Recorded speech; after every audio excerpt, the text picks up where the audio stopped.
அனைவருக்கும் வணக்கம். இன்றைக்கி ஸ்ரீ லட்டூஸ் கிச்சனில் சேமியா கிச்சடி எப்படி செய்யலான்னு பார்க்கலாம் வாங்க. இதுக்கு சேமியா எடுத்து வச்சுருக்கேன்.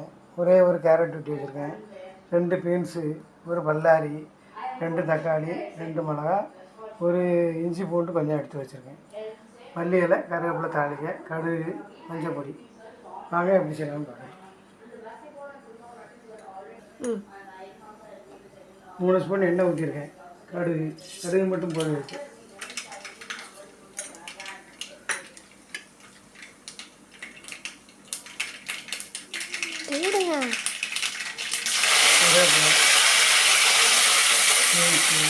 வெங்காயம், இஞ்சி பூண்டு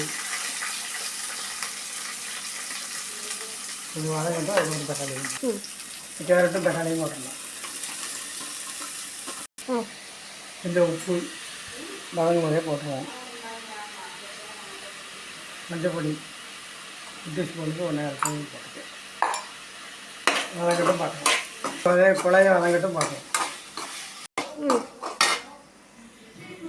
இது குழஞ்சி இருந்தோடனே இதை போட்டு கொஞ்சம் நேரம் சேமியா போட்டு வறுத்துட்டு அதுக்கப்புறம் தண்ணி ஊற்றிக்கலாம்.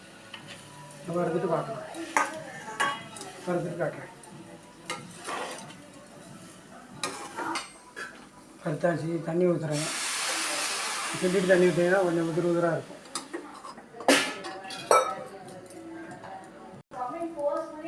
சேமியா கிச்சடி ரெடி.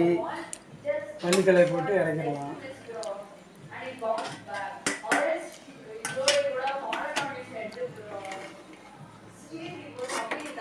உதிராக சேமியா உப்புமா ரெடி ஆயிடுச்சு. சேமியா கிச்சடி தேங்காய் சட்னி இது சூப்பராக இருக்கும். சாப்பிட்டு பார்த்து எப்படி இருக்குன்னு கமெண்ட் பண்ணுங்கள். பாய். அடுத்த வீடியோவில் சந்திப்போம்.